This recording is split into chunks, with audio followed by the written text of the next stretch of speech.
तो बालकृष्ण प्रभु दही की चोरी भी करते हैं। देखिए बड़ी रसमयी लीला है। गोपी धार काढ़ते समय भी श्री कृष्ण का ध्यान करती है, गैया धोते समय श्री कृष्ण का ध्यान करती है, फिर दूध को छानकर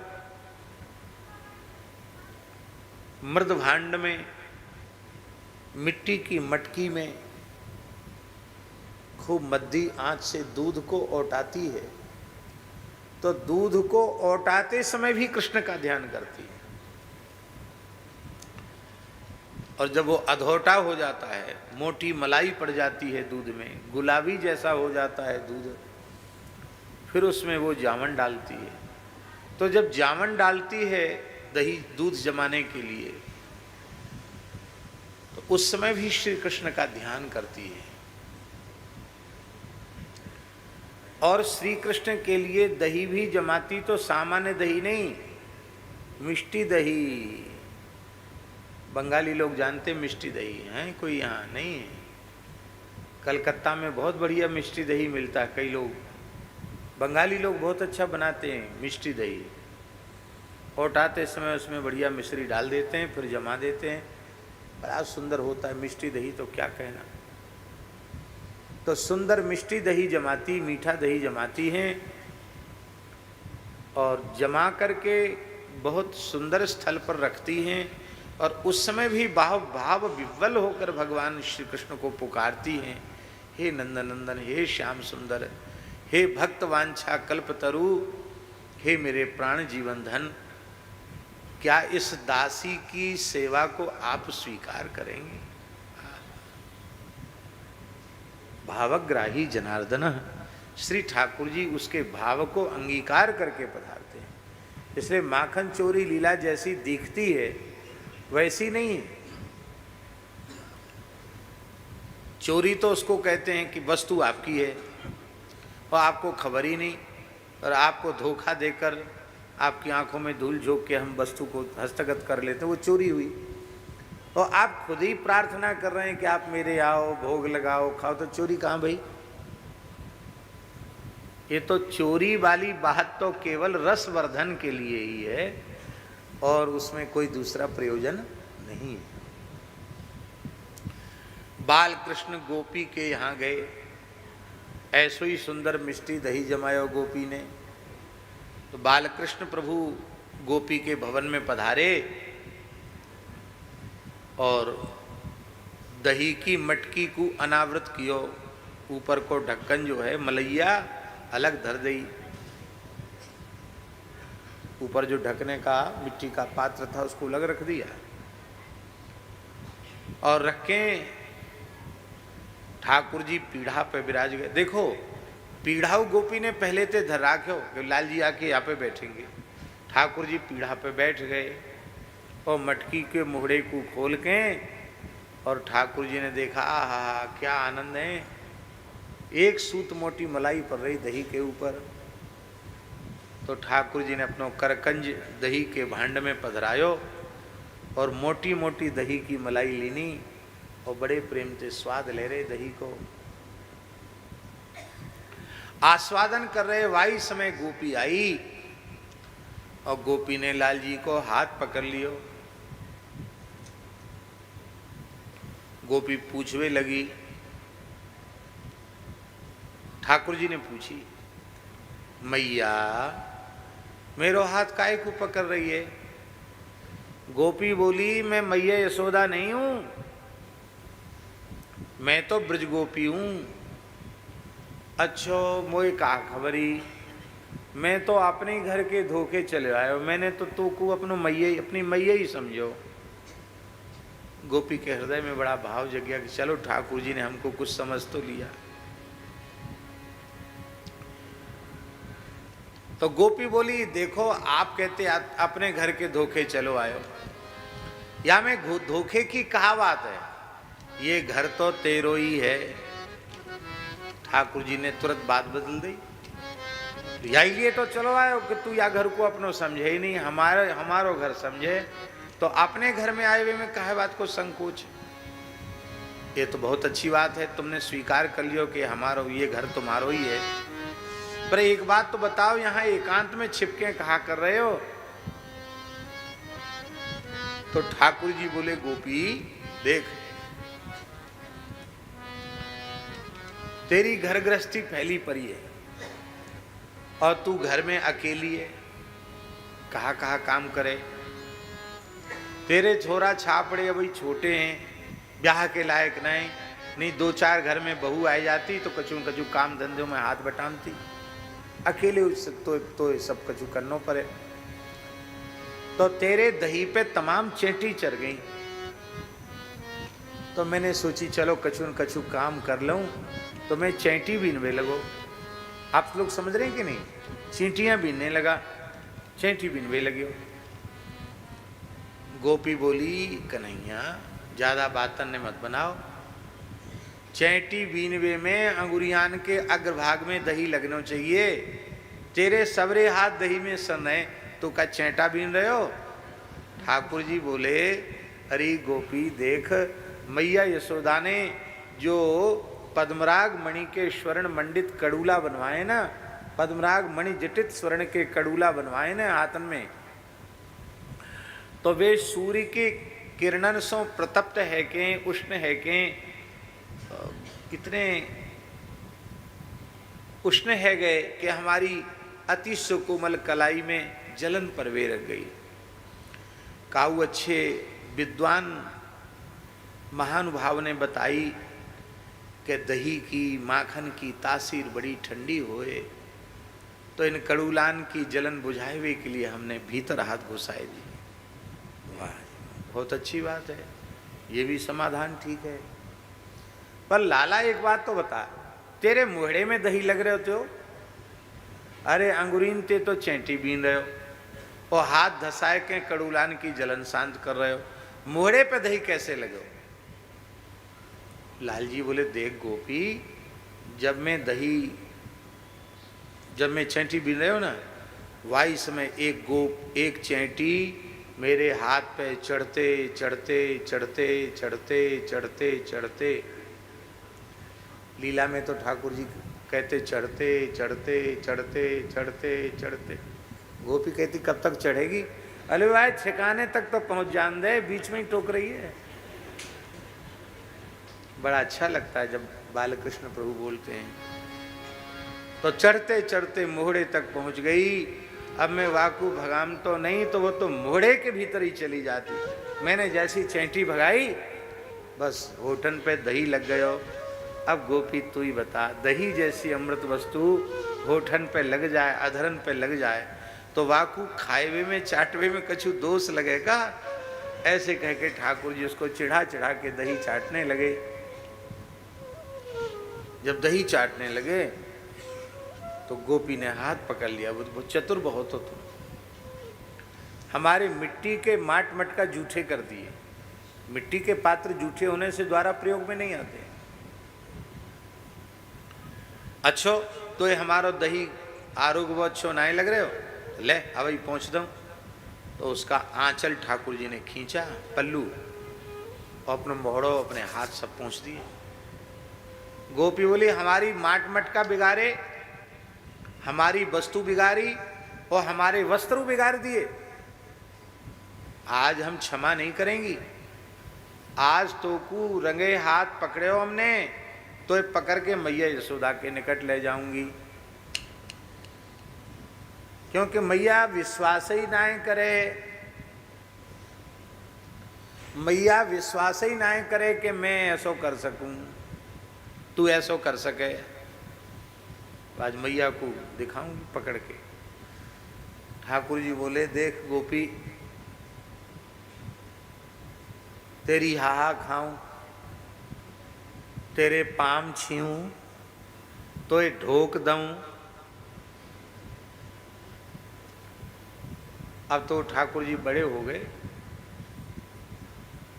पहले बहुत छोटे में स्वरूप सरकार बनते थे, तो कह रहे छोटे से लाल जी, रास बिहारी ठाकुर जी, तेरी नाक रगड़ूं, मैंने कहना ये चाहिए ठाकुर जी को, मैं नाक रगड़ूं तेरे पामन में, कि तेरी नाक रगड़ूं।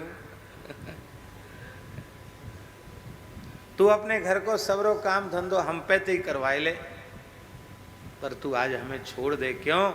मैया के सामने हमारी नाक कट जाएगी। गोपी बोली, एक तो चोरी करो और फिर अपमान से डरो, ये ठीक नहीं। आज तो मैं मानूंगी नहीं, पकड़ के ले चलूंगी। ठाकुर जी बोले, देख गोपी, मैं सत्य संकल्प हूं, मैंने संकल्प कर लिया कि तू हमें पकड़ के नहीं ले जा सके, तो तू चाहे जितना प्रयत्न कर ले, तू सफल नहीं है सकेगी। गोपी बोली, तू कछु कर ले, पर आज मैं छोड़ूंगी नहीं। अच्छा चल, कौन की रही, तेरी रही कि मेरी रही? ठाकुर जी का हाथ पकड़ के चली।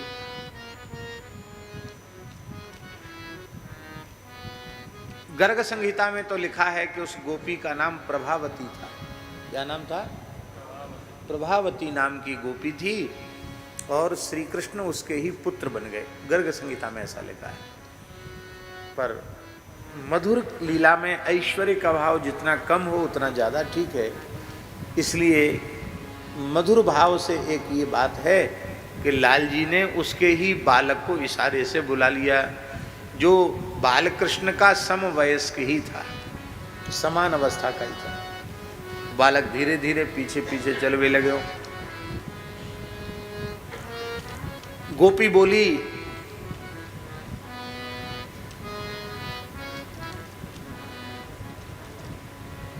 आज पकड़ के ले चलूंगी। ठाकुर जी ले तो चले ही रही है, और देख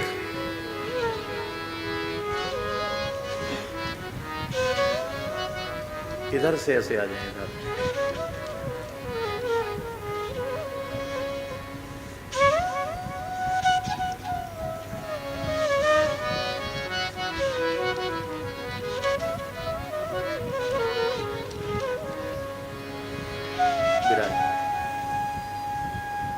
जय जय श्री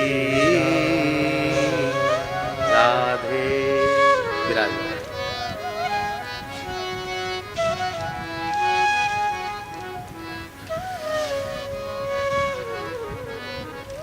देख, तेरे बड़े बूढ़े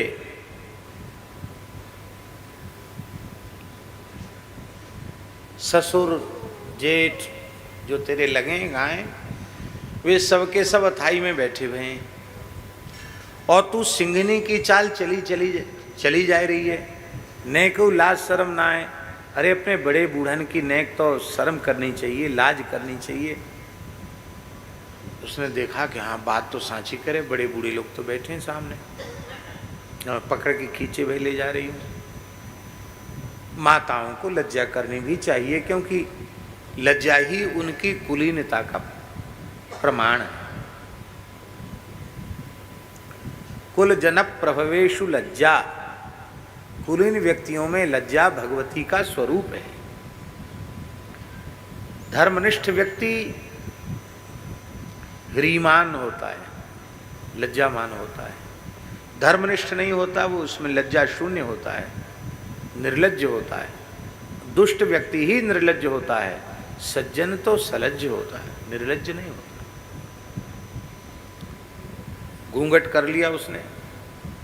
अब जब घूंघट कर लिया तो लाल जी बोले, देख गोपी, तेरे हाथ बड़े कठोर हैं। कुआ खेत को काम करवे के कारण गैयान की सेवा करते करते तेरे हाथ तो बड़े कर्कश रह गए, और हमारी कलाई बहुत नरम है, बड़ी पीड़ा है रही है। हमारी पीड़ा को नेक विचार कर, या कलाइए छोड़ के, या कलाइए पकड़ ले। गोपी ने देखा, अरे लाल जी को पीड़ा हो रही है, वो घबरा गई। प्रेम तो है ही है भीतर। तो भगवान की कलाई बोले, ठीक है इस कलाई को छोड़ के इसको। तो ठाकुर जी ने उसका हाथ पकड़ लिया, कलाई छोड़ी उसने तो हाथ पकड़ लिया, और हाथ पकड़ के उसी के बालक की कलाई उसके हाथ में पकड़ा दी, और स्वयं धीरे से वहां 9-2-11 भाग गए ठाकुर जी। और भाग के श्री नंदालय में प्रविष्ट है गए और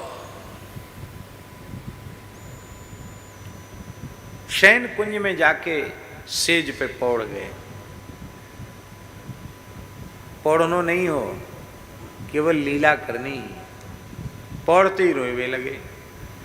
मैया बोली, कन्हैया अरे मैं रोए की आवाज सुन रही, तू कहाँ रोए रहे हो? भैया मैं तो ये शयन कक्ष में हूँ। अच्छा, अरे मैं तो सोच रही कि तू सवेरे कलेऊ करके खेलवे चलो गयो और तू यहीं है सोए रहो, कब चलो आयो?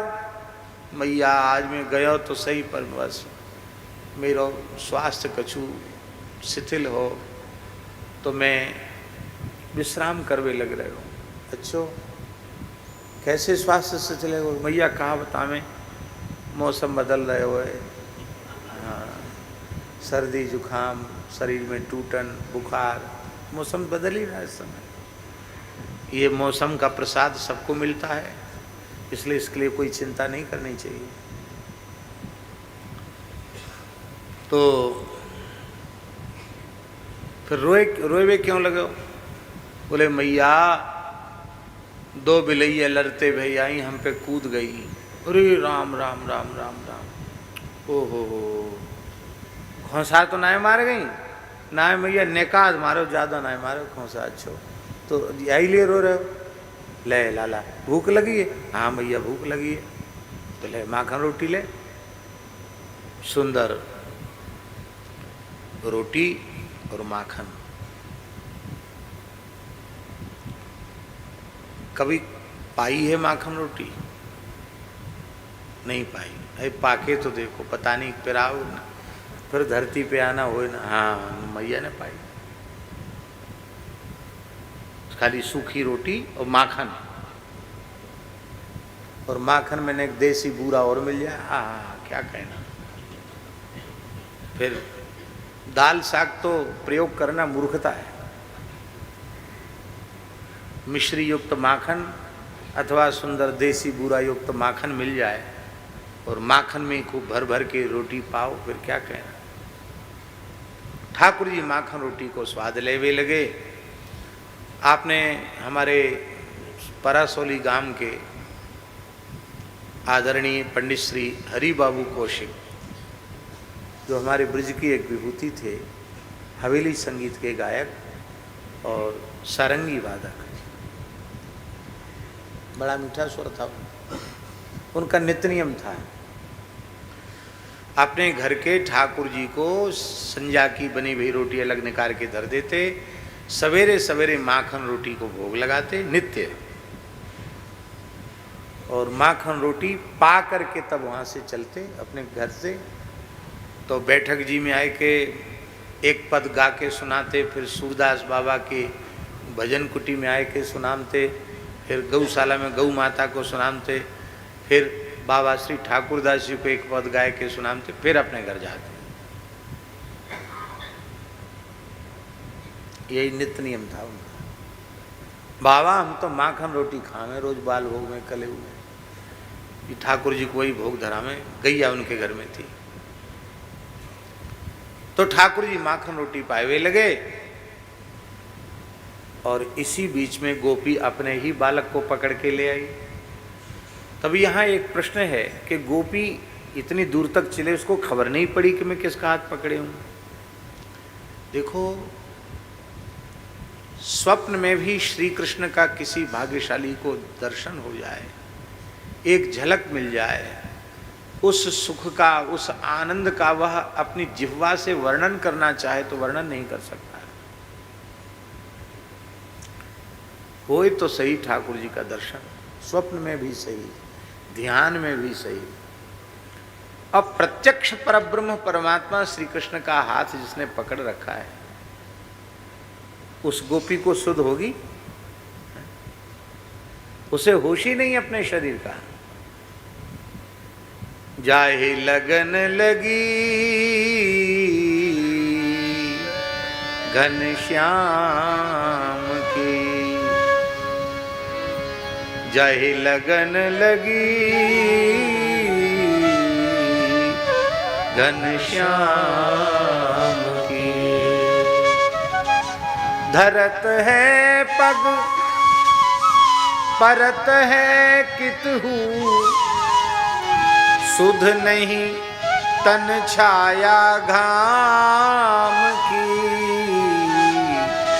सुधि नहीं तन छाया घाम की। जाहि लगन लगी घनश्याम की। अंत में नारायण बौरी भई डोले, नारायण बौरी भई डोले। रही न काहू काम की, रही न काहू काम की। जाहि लगन लगी घनश्याम की। जाहि लगन लगी घनश्याम की।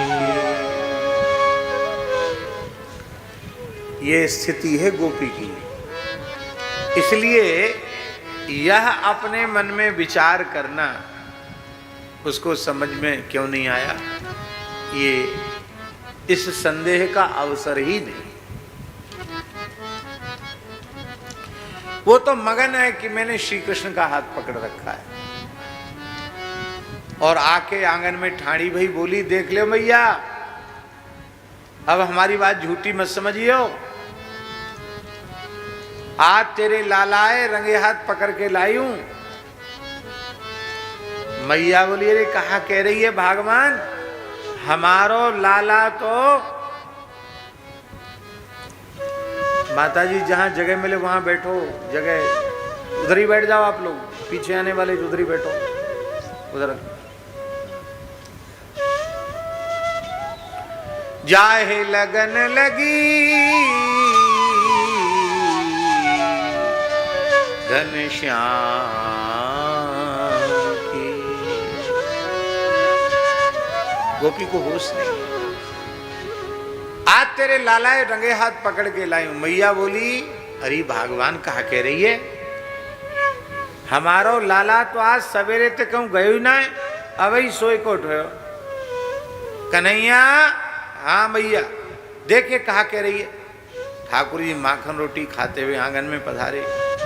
देख ले मैया, खाते खाते पधारे ठाकुर जी, खा रहे हैं। देख ले मैया, याई के छोरा घर में चोरी करें, नाम हमारो लगे।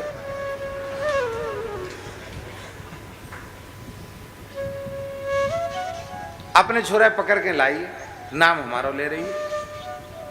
अब गोपी को होश है, कह रही श्री कृष्ण मेरे सामने ठाड़े हैं, तुम्हें हाथ कौन को पकड़े हो?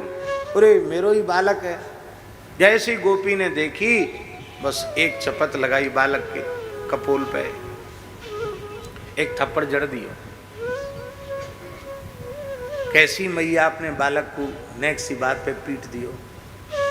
देखो, यहां समझवे की बात यह है कि गोपी श्री कृष्ण से इतना प्रेम करती है, इतना अधिक प्रेम करती है गोपी कि वह अपने और श्री कृष्ण के मध्य में किसी को सहन नहीं करती।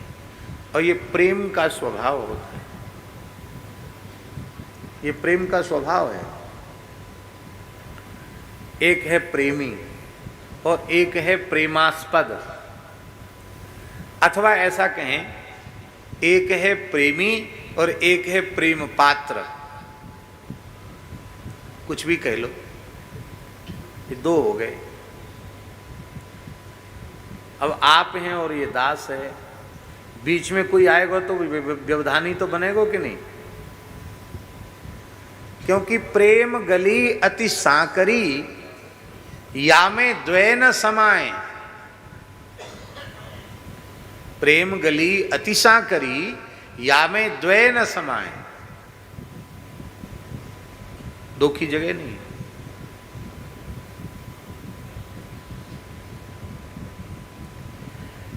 तो गोपी कहते ही उसको हैं जो अपने और श्री कृष्ण के बीच में किसी को सहन न करे, न पति को सहन करे, न पुत्र को सहन करे। और महाराज ये तो भगवत प्रेम है, वस्तुतः प्रेम कहलाने के योग यही है। संसार में भी जो प्रेम करते हैं वो तीसरे को बीच में पसंद ही नहीं करते। हमारे उनके बीच में कोई दूसरा नहीं होना चाहिए। संसार में भी ऐसा होता कि नहीं होता? जबकि संसार में प्रेम है ही नहीं, केवल मनुष्य का स्वार्थ में सना हुआ व्यवहार, और वह व्यवहार भी केवल वासना पूर्ति का व्यवहार। उस वासना पूर्ति के व्यवहार को दुर्भाग्य से, अज्ञानता के कारण, मूर्खता के कारण उसने प्रेम संज्ञा दे दी है। प्रेम है ही नहीं। प्रेम माने साक्षात परब्रह्म परमात्मा, प्रेम माने साक्षात श्री कृष्ण, प्रेम स्वरूप है भगवान, मूर्तिमंत प्रेम है। सच्चिदानंद श्री कृष्ण ही प्रेम है। इसलिए इनके अतिरिक्त जहां कहीं भी हमारा प्रेम होता है वो प्रेम है ही नहीं, वो मोह है। शरीर संबंध से जो आसक्ति होती है उसी को तो मोह कहते हैं।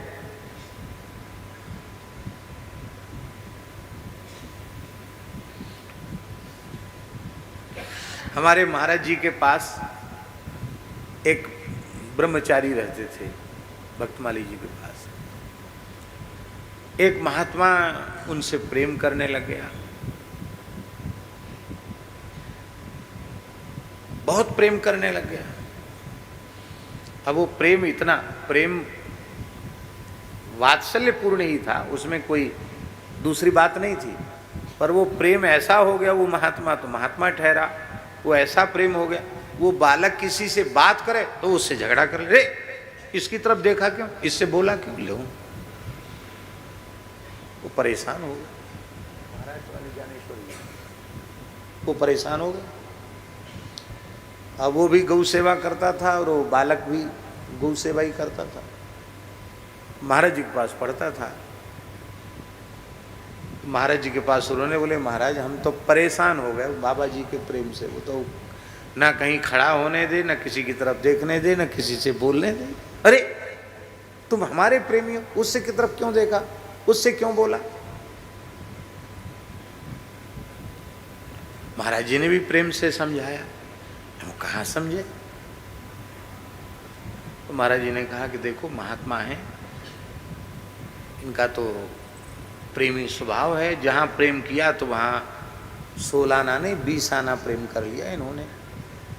अब इसका उपाय यही है, इनको तो कुछ कहा नहीं जा सकता, तुम कुछ दिन के लिए अंतर्धान है जाओ। बोलो वृंदावन बिहारी की जय। तो वो फिर नर्मदा किनारे चले गए, 1.5 साल वहाँ रहे, वहाँ भी रह के पढ़े ओंकारेश्वर तरफ, और वहाँ रह करके कुछ दिन पढ़ा, तब तक वो सब खत्म हो गया। तो संसार में कहाँ कुछ नहीं। लोग कहते हैं कि अरे वो मर जाएंगे तो हम तो जिएंगे ही नहीं। कौन कहता हम नहीं जिएंगे? अभी कोरोना में कितने लोग मर गए, कितने लोग जो रोते थे हम बड़े प्रेमी हैं, कितने लोग मर गए जो कोरोना में पधारे, उसके पीछे मरने वाले कितने लोग थे। संस्कार तक में नहीं गए लोग महाराज, डर के मारे कि हमें संक्रमण ना हो जाए। संसार में सब धोखा है, प्रेम कहीं है ही नहीं। यदि कोई समझता है कि हमारा अमुक से प्रेम, तो मूर्ख है। और शरीर संसार के संबंध को लेकर जहां मोह करोगे, आसक्ति करोगे और उसको प्रेम की संज्ञा दोगे तो रोना पड़ेगा, दुख भोगना पड़ेगा, और इसी संस्कृति के चक्र में पड़े रहना पड़ेगा। इसलिए सच्चिदानंद भगवान से प्रेम करना चाहिए, शरीर संसार के संबंध से प्रेम नहीं।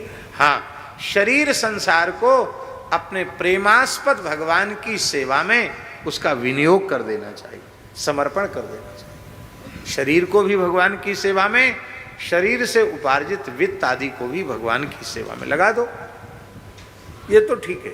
लेकिन प्रेम जहां संसार में किया वहां तो रोना पड़ेगा। तो गोपी की सर्वाधिक प्रीति श्री कृष्ण में, इसलिए बालक को उसने चपत लगाई। अब बेचारी कहवे लायक नहीं रहेगी और वो लज्जित सी अपने घर को चली और बालक को रोवे लगो, उसके थप्पड़ पड़ गई, चपत लग गई। तो ठाकुर जी ने अपने बड़े बड़े नेत्रों से के सारे से समझा कोई बात नहीं, हमारी नाक बचाए बगले थप्पड़ खा लिए तो कहाँ बिगड़ गए तेरो हैं। अब काऊ दूसरी गोपी के घर में माखन चोरी करवे पधारेंगे ना, तो मक्खन की मटकी को उद्घाटन तेरी कर कमलन सोन संपन्न होएगो, और तू पहले भोग लगावेगो तब हम सबरे भोग लगावेंगे। हाँ, ब्रजलीला में ऐसा नहीं कि ठाकुर जी का ही अधरामृत लें, कई बार तो सखाई पहले ले लेते, बाद में ठाकुर जी लेते हैं। जय जय श्री राधे। अब गोपी बिचारी गई और बालक तो प्रसन्न हो गया कि चलो ठाकुर जी ने सारा कर दिया। और ठाकुर जी गोपी के पीछे लग गए, बड़ी वीरांगना बन रही, पकड़ के दिखाऊंगी, पकड़ देख ले, तेरे छोरा को हाथ तेरे हाथ में पकड़ायो और कान खोल के सुन ले, अब तू बढ़िया ते जुगत्ते दही जमैयो, फिर हम आवेंगे चोरी करवे खाएवे, हाँ भोग लगाए आवेंगे। और अब की बार तेने हमें पकड़ के मैया के पास ले जाए को प्रयत्न कियो ना, तो अब की बार तेरे छोरा को हाथ तेरे हाथ में नहीं पकड़ाऊंगा, अब की बार तो तेरे खसम को हाथ तेरे हाथ में पकड़ाए दूंगा। कितने बड़े हैं लाल जी? 3 वर्ष के। कितने साल के? 3 साल के ठाकुर। पर ठाकुर जी का लाड़ प्यार इतना है मैया का और गोपियों का सबका, कि उनकी अवस्था 3 वर्ष की आयु में भी लाल जी 6 वर्ष जैसे लगते हैं। ये विशेषता है। इसलिए महाराज जी इतना ही नहीं,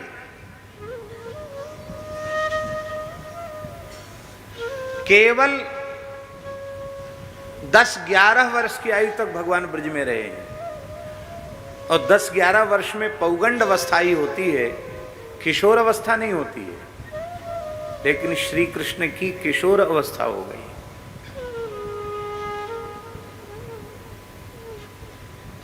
आज भी देखने में ऐसा आता है, बहुत अच्छे सुखी संपन्न घर के जो बालक होते हैं वो कम आयु के भी होते हैं, पर उनको खूब लाड़ प्यार से बहुत सावधानी से उनको रखा जाता है, तो कम आयु में भी सयाने से लगने लग जाते कि नहीं। उनको कोई फिक्र नहीं, कोई चिंता नहीं, बढ़िया सुंदर आहार, सुंदर उनको सब लाड़ प्यार मिल रहा है तो पुष्ट हो जाते हैं। अब बहुत निर्धन है, गरीब है, कुछ नहीं है, तो उनकी बड़ी आयु के भी बालक ऐसे लगते, कुपोषण के कारण लगता है कि उनकी आयु नहीं ज़्यादा नहीं। तो संसार में भी ऐसा देखा जाता है। फिर यहाँ श्री कृष्ण को कितना लाड़ लड़ाती है मैया, ये कोई कहवे की बात है? हाँ। इसलिए परमानंद स्वामी जी ने कहा, कछुक उठत मुख रेखें, कछुक उठत मुख रेखें, किते दिन वे युगये बिनु देखें। बड़ा सुंदर पद है परमानंद स्वामी।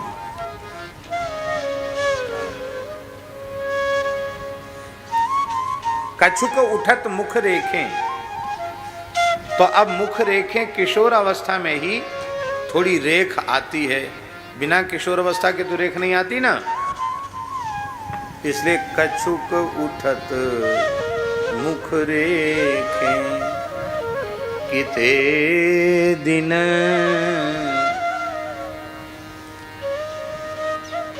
वे जुगये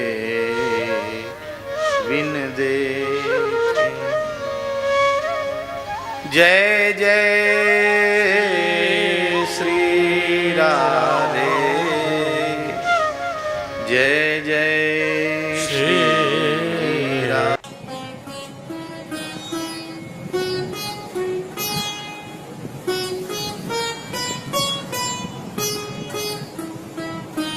श्री सीताराम। प्रतिदिन सत्संग एवं दर्शन के लिए श्री महाराज जी के ऑफिशियल चैनल को जरूर सब्सक्राइब करें।